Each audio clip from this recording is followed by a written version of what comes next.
For me, that's a real deal breaker. Like, do not take any new loans. Do not buy anything new.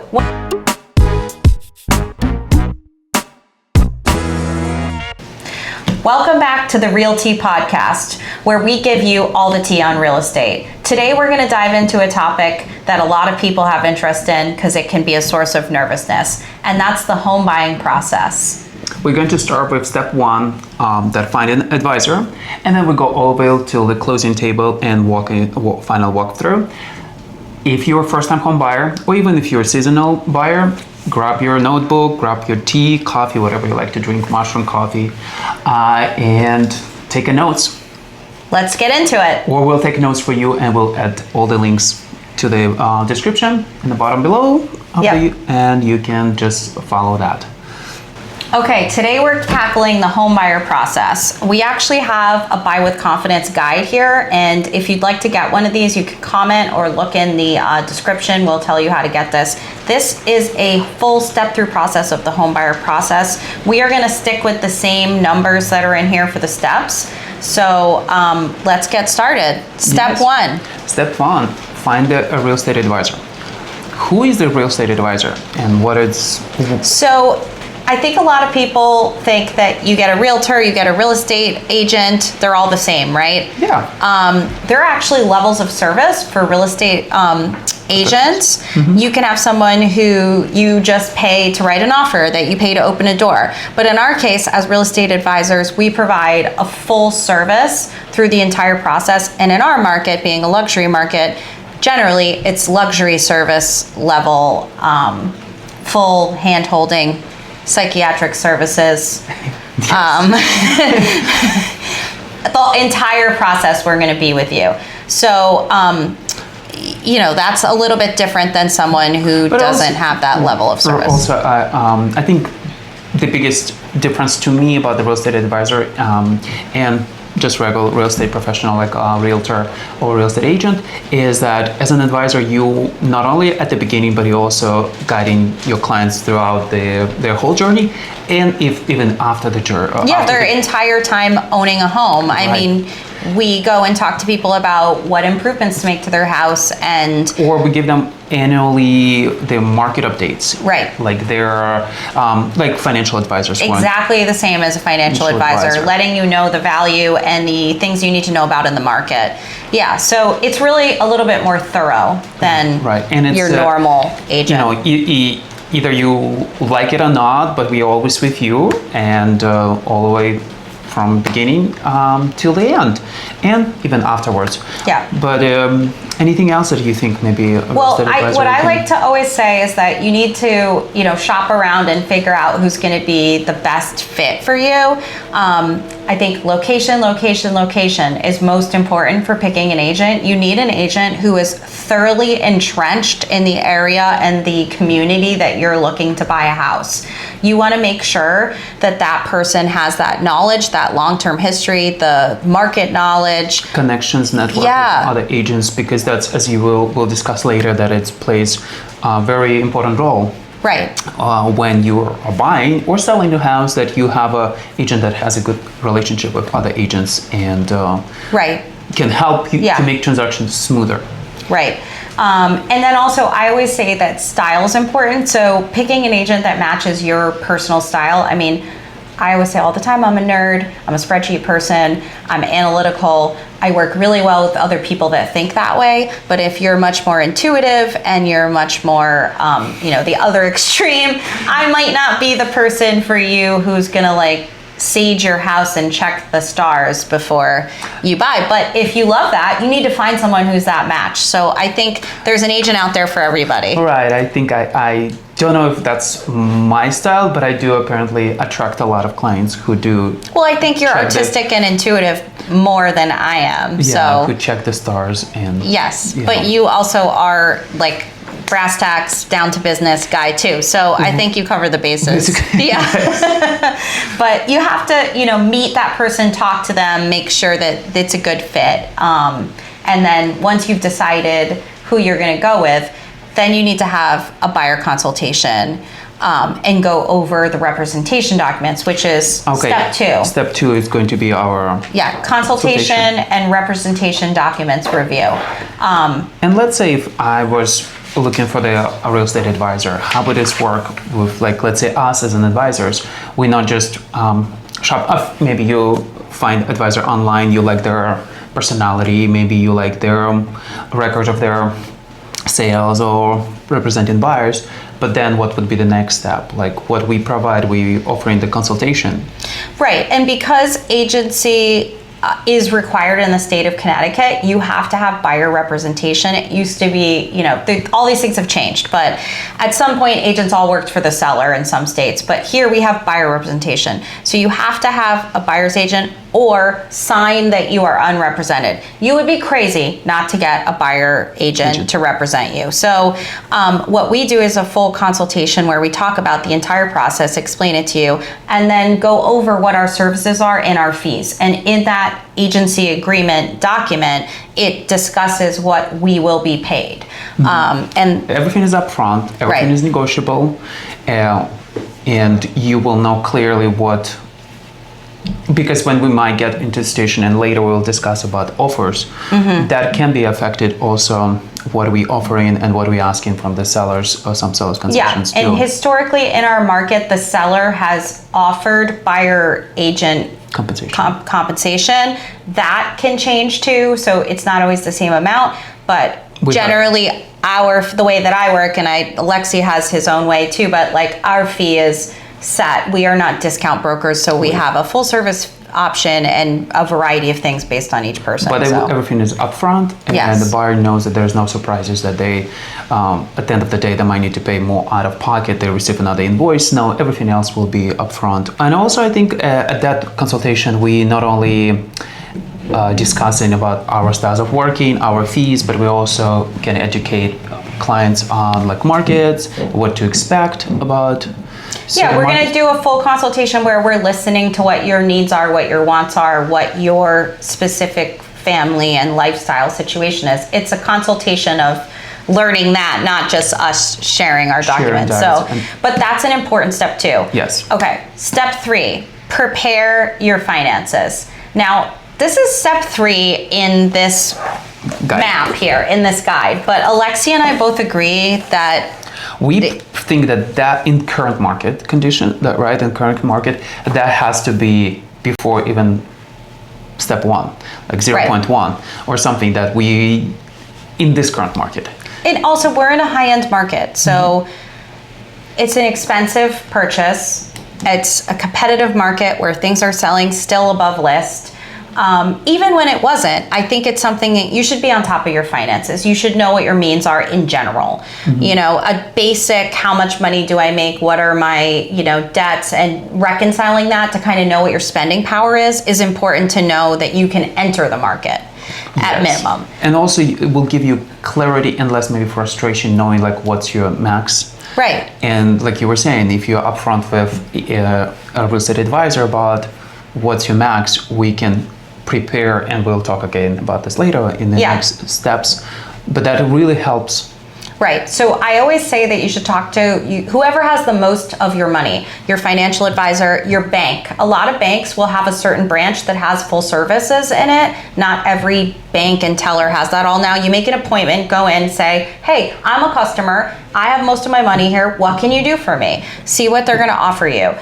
Then I also recommend people talk to a specific mortgage professional, which can be a mortgage banker. It could be at a bank that's not your bank, one of the big names, or one of the local banks. We have a great relationship with many smaller local banks, and they have less restrictions for what they do because they're working at a local level. So if they feel like there's a reason why they want to give you a loan that's at a better rate or a different type of loan, they can do that versus a corporation where there's like all these things they have to go to do anything different. So start there. And then also a mortgage broker offers and brokers services and products from other people. So sometimes they can do something that a bank can't. So it's important you have that conversation with those 3 people.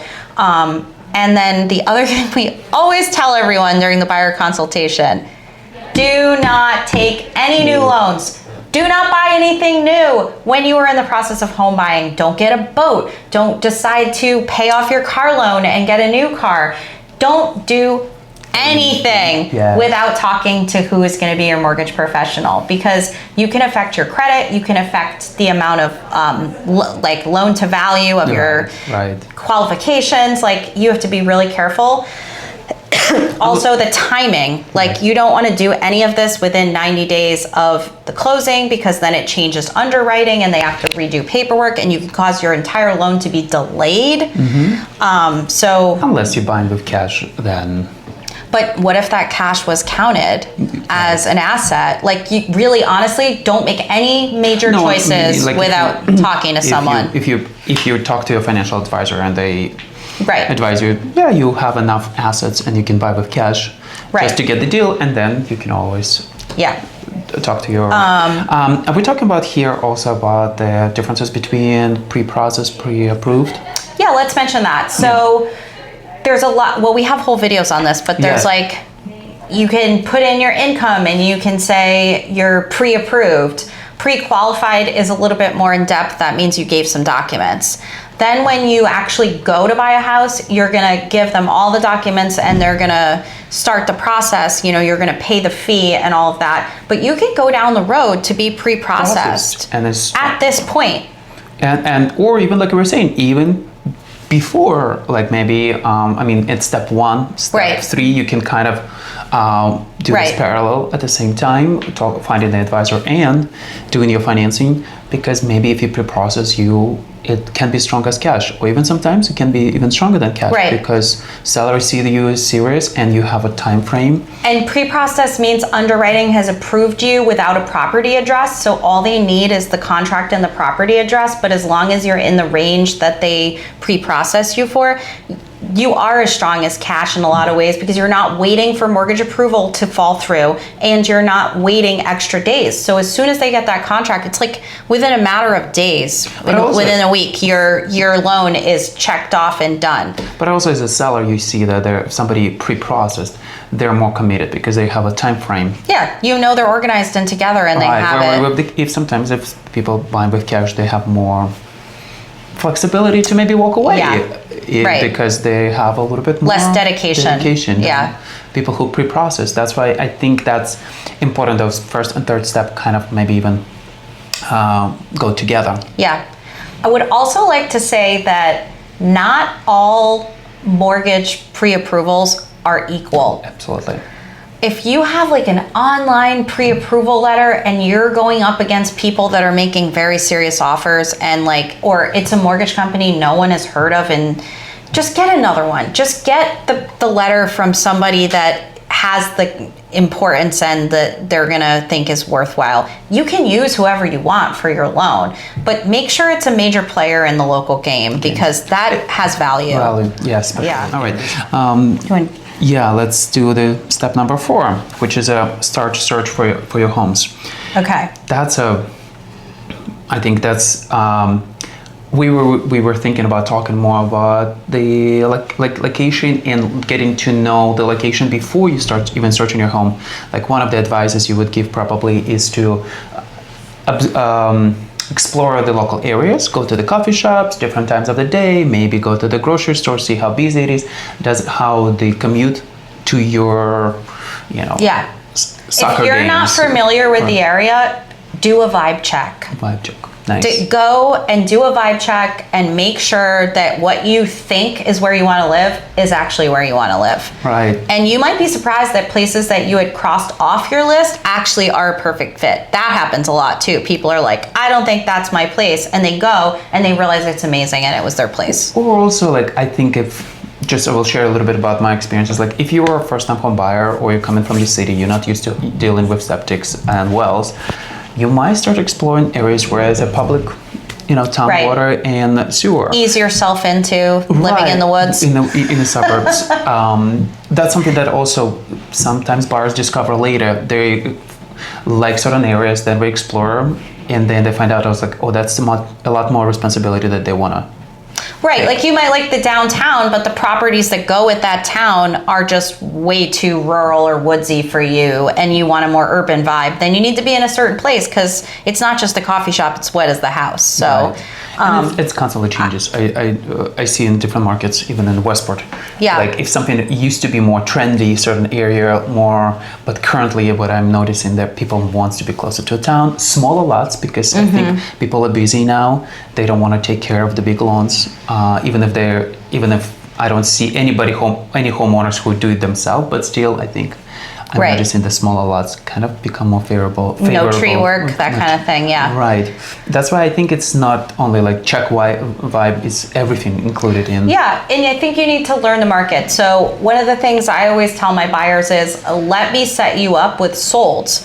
Don't just look at what came on and what looks so great and what price it is. You need to see actual sold data to get a feel for what you get for your money in that market. So learn the market, learn the area, vibe check. And then the final piece of that is kind of what are the trade-offs. So you mentioned commute. I all the time have people who start their search and then they realize, oh, well, we have a boat and our boat is here and it's this many minutes. Or I like to do the specific exercise thing and there is no of those classes here. It's only this place, so I now have to drive 35 minutes each way. Like, you need to think through the real lifestyle stuff that's important to you and decide what those puts and takes are. You know, if you have triplets coming, bedrooms might be more important than going to your specific exercise or hobby thing. That might be the priority and that trade-off is worth it.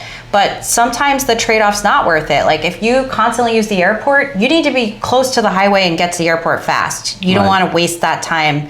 That time is money in that case, you know, if it's a repeated thing. Or if you're like, you know, like let's say if you're a nurse or like I noticed that some areas are being cleaned faster, or you know, the roads during the winter. Right. That's I noticed too. Yeah, like do you have to get to work no matter what at 6 a.m.? You need to be in a place where there's less power outages, roads are cleared. Yes. Like think through these lifestyle things and then give your puts and takes. Like you might find a state that you love, but it's an hour from everything and doesn't have, you know, non-dairy milk at the coffee place. For me, that's a real deal breaker.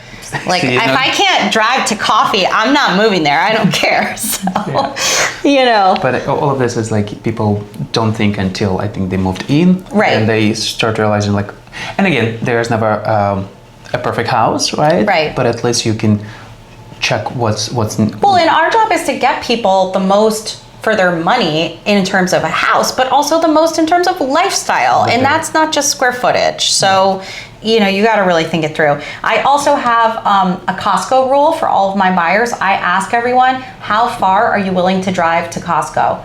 Our Costco's in Norwalk. Depending where you are, it could be 10 minutes, 8 minutes, it could be 40 minutes. Mm-hmm. So the Costco rule is decide how far you want to live to and from Costco and do your home search by that if it's important to you. Yes, I think that is something that luckily in New Canaan, between New Canaan, Westport, and Stamford, we have access to Costco like in, I would say, 20 minutes. But like you get up into North Wilton, people start going to BJ's. Yes. You know, like there's a divide, there's different shopping. So you have to kind of decide, like Whole Foods would be another one that's in Darien, there's one in Westport. Yes. You know, you have access, but you can get further away from it. Okay, step 5, make an offer. We kind of skipped a lot because there's so much work that goes into finding the home, showing the home, seeing the homes, deciding which one you want. But when you finally find one that could be the one, you have to prepare your offer and make your offer. Yes. And I like how you say it's not just to make an offer, it's just like preparing to make an offer, which will include to negotiate with discuss with our clients as like what's negotiable, what they would like to negotiate on, and also the offer includes, which I think we're all going to talk in the second part about negotiation and accepting offer, right? Well, we can talk about like what basically a lot of people come to us and they're like, great, tell them I'll buy it for this price. Right. That is not an offer. That is not everything that goes into it. It is a written document, signed, and it has to have, in this book, there's actually a really good page, and we'll link to our other related videos, but there's a part here about everything that's in the offer. It's price, it's closing date, it's how much money you're putting down, is it cash, mortgage, all of that. What are your contingencies? Are you inspecting? Do you need an appraisal? Will you make up the appraisal gap? What am I missing? Inclusions, exclusions. Exactly. So every one of those things gets put into the pot and the best ones come out. Now, different factors are more important for certain people. Yes. For some people, closing date, if your closing date is like 8 months away, they're going to be like throwing your offer in the garbage. And for other people, they're going to be like, whew, that's great. I'll take those people. So you we always ask the seller's agent and find out what the seller's priorities and situation is. Yes, sometimes they can disclose more than other times, but most of the time you can get very good, helpful information from seller's agent about what is a priority for the seller. And then you structure your offer based on that priorities.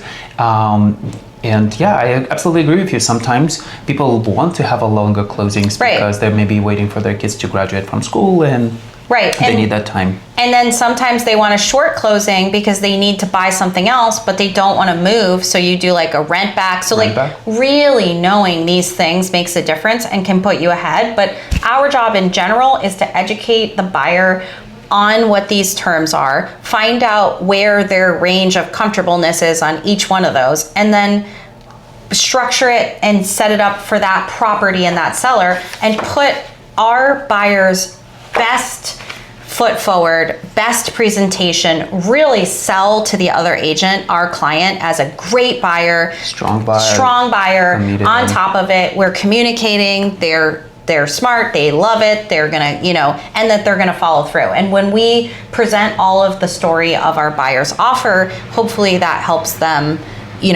rise to the top of the pile. But also in the making an offer, let's say to protect our clients as a buyers, we do, it depends on the market, of course, depends on the situation, how competitive it is. You might want to include a few contingencies that keeps you, just in case of appraisal contingency. I guess we'll maybe talk about this later, but that may help you to prevent from overpaying. Right. In theory, the least amount of contingencies is the best offer, but that's not always true. That's also like a trick, because some sellers really don't care if you do inspections. I think they care if you're going to go back and forth and be annoying. Right. And that's where the term health and safety comes. You might have heard that people make offers and they say, oh, the inspection is just for health and safety. Basically means that if you were to find something that no one was aware of and it's an incredible safety concern, like a fire risk or mold, but how often does that really ruin the deal anyway? It's usually the water is not drinkable, or something underground water, or the septic is completely overflowing and clearly needs to be replaced, and nobody knew that. We weren't able to figure. You use the water and the water stops. I've had that happen where we flushed all the toilets, ran the shower, turned on the faucet, and the water started to dribble. Mm-hmm. Clearly there's a well problem. Yeah. And they didn't know because one person lived in the house. Yes. So they weren't aware. They weren't representing that it worked. They thought it worked, but when you provide that information, they're like, oh, of course I'm not going to sell my house with this problem. So then you have to work through that. But it's the idea is that you're presenting it and telling them kind of the type of buyers you are, that you're not going to debate a $2 light switch cover, that you're going to be only backing out for major stuff. Yes. Yeah. Or at least that part can be still negotiable. Right. So that's where the health and safety comes in. Yes. So step 6 is negotiate terms. So our job is to get you to the top of the pile or to win. And then at that point, we would be negotiating. Now, in the past, the negotiation was a much bigger part of the deal. Now, with multiple offers and things, if you're involved in that, you might not have a lot of negotiation. Power, yes. Some of that comes before, and then it's kind of like they're just making a decision. But sometimes we negotiate and it's not only about the price, right? We have all this cute stories about what I at least negotiated in the last year. One of them was, for example, air hockey table. My client wanted to have the air hockey table, and they were like, can we include that? Can we negotiate? And we did negotiate it on the air hockey table. And even though they were joking, there was like, this is a deal breaker, I actually felt like it would be a deal breaker. It makes them feel good to get, like, you walk in a room and there's a beautiful pool table and the room is all set up as a pool room and you never thought that you wanted that, but it's there. Yeah. You want the pool table. Like, it's not the same without it. Same with air hockey. Like, you imagine your family down there and it gives you an emotion and you're like, I want this. And also, sometimes the sellers, like, what are they going to do with that air hockey? Right. We're like... They don't care. On my last deal, we're like, the claw machine, right? It was interesting because when the daughter came and she saw the claw machine... So, wait, you have to back up. You see this wonderful house. You've been through all this stuff. You get there. This is the one. And in the basement, there's a actual put money into it, move the thing, claw machine. Yes. To like get whatever. Was it full of toys? Full of toys, and daughter really wanted to have that one. I was like, all right, I will take you to the arcade. But I'm sorry, I cannot promise you know, right. to you to get this claw machine and ultimately, seller they were asking if. Because they don't want to move it. And they actually, it was not even included.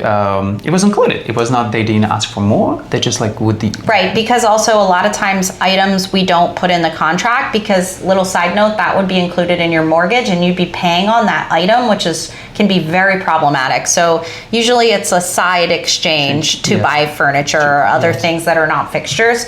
But I have another really good one. I had a first-time home buyer who looked at a house, and it was, first of all, it was a really cool house. It was on a double lot, and it had an apartment in the place, so his mother-in-law basically could move in, which was a huge benefit for him. And we're going through the process and they're just really excited. And one of the times we crossed paths with the seller, and I kind of knew what her situation was. She was moving to Florida with her family. She already spent most of the time living in her son's house. Her son's house was fully furnished. She had everything she needed already down there. And she had had an extended illness, and the packing, like, what was she gonna do with her kitchen? She had to like give it away and deal with pickups and Facebook Marketplace and pay someone to do that. And then she had to pick out what she wanted. She basically was just gonna take her clothes and go down to Florida. So when I found all this out, I said, listen, these are a young couple starting their lives. They would love to have your kitchen stuff. They would love to have, your couch or whatever else. She ended up saying, the relief I'm gonna have and knowing that my things are being loved and taken care of, like it gives me the joy right now thinking about it. She like took her stuff and her art supplies because she was an artist, and she went and lived her life with her son, wife, and grandson, and everything in the house. She left the TV on the wall, all of it, and the new couple got all the stuff, and they were so thankful. Okay, number seven. Accepted offer, binder, or contract. Mm-hmm. This is when you've come to a meeting of the minds and they say, yes, you're our buyer, we're gonna work with you. But I don't really like this phrasing of like binder, contract, accepted offer, because in Connecticut, we both know that like it's not done until it's a fully executed contract. Yes. We are not a title state, so your offer is not a binding contract. So this is still a conversation and a lot of trust at this point. Yes. Even though you sometimes, some listing agents are asking now for a new type of, it's maybe not new anymore, but it's almost like we're going under contract and attorneys using that contract. But you still have 5 to 7 days for attorneys. It's like a stronger offer binder, but I always hear this thing in Connecticut, like binders aren't binding.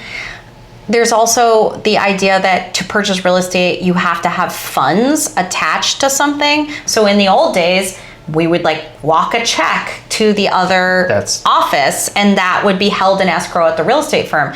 Nobody takes cash anymore or money. I don't hold any money. So unless what you have has money attached to it, it's also not fully binding and executed. Yes, absolutely. And that's why we even tell our buyers too, like, until you wire the money to the seller's attorneys, technically the seller can still walk away, especially if it's very competitive. We have to prepare our buyers too. If we're in competitive situation, we have to make everything in timely manners that. And you can actually send the money to your real estate attorney ahead of time. Yes. And then they can quickly move it over. But we generally don't move the funds from one escrow account to the other until it's a fully executed contract. Or even like sometimes if you, depends on your real estate attorney, they can keep the money. The buyer's attorney can keep the money. And if that's what. Right. But the idea is that generally you would put money down, and if you were to decide to walk away and the seller was inconvenienced, they would keep your deposit. Right. The fact of the matter is that if there's ever a dispute about that, it prohibits them or impedes them from actually relisting and selling the property, being free and clear available. And so we often find that people will just release the funds and move away from each other angrily. Yes. But anyway, you are putting deposit generally that could be at risk if you walk away, and it's your choice. So, what else? But hopefully it's just everybody's happy, accepted offer, money was wired, deposit, and we are moving to the... Yeah, and I think the other thing is to make sure that this entire process, I think you and I work a lot the same way. It's like we're honest, we're forthright, we're trying to show good faith, we're representing our client accurately and fairly, and if the other side is doing the same thing, everyone is invested in this and should be developing trust at this point. And so hopefully it's a goodwill and trustful agreement. And then from there it becomes the process of the due diligence. So that's kind of the end of like part one. Takes a lot to get to an accepted offer. It is, and then some markets takes a lot. Maybe it could be more than one time that you have to try and put an offer. Maybe you will have practice of doing all the steps. I mean, you don't need to do first 3 steps, but you might need to work on the offers, on negotiation, and and then you'll build the muscles for the next time for the final. Right. Hopefully, if you're financing or maybe if it's not competitive, you could be. I mean, there's cases where I've had one offer and people have gotten it. So it's not unheard of. It's unheard of, yes. It is a process, and that's why you need a real estate advisor. So join us for part 2. Yes.